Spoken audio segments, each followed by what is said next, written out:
Luto ako ng kalabasa at sitaw. Pero lagyan ko siya ng gata. Pero ano siya, parang pakbit. Kasi mayroon, nilagyan ko siya ng bagoong. Yan guys. Nilagyan ko siya ng bagoong.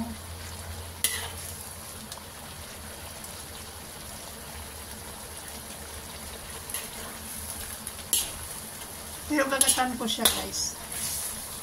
Gagataan ko kasi ano, mahilig ako sa gata.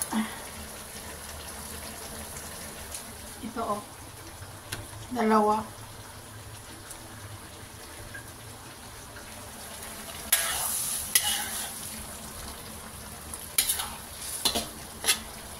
Malaki ang hiwa ko sa kalabasa. Pero ano lang to guys, kalabasa lang to at sitaw. Tapos nilagyan ko ng tira na isda, pritong isda. May nilagay akong ganito guys, na tira na isda. Ayan o. Oh.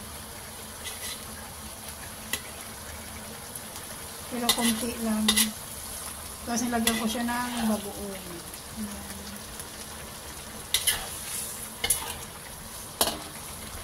Malaki ang hiwa ko sa ano, sa kalabasa kasi madali lang itong maluto eh.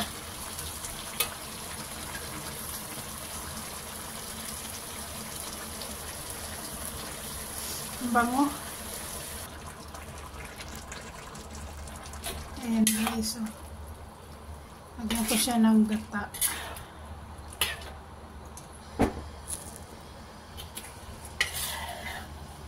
Mahilig kasi ako sa gata guys.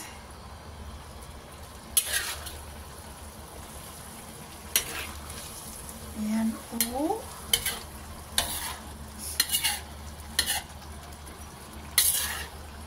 Itong mga luto ko na hindi talaga siya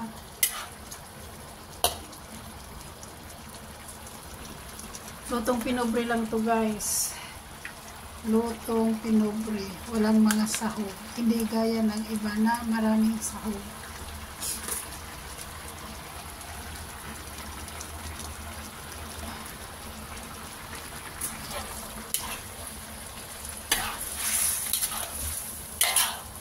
Ano lang to guys, bagoong isang isda na prito, tira lang yun guys, tira. Pritong isda at sitaw at kalabasa.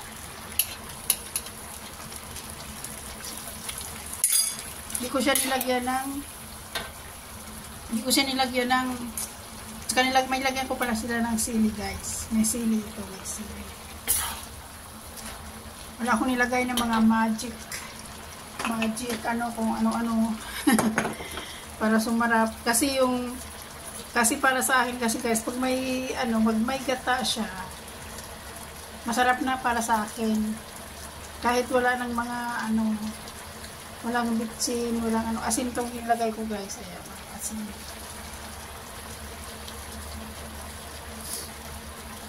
Kasi hindi naman umalat sa bagoong guys.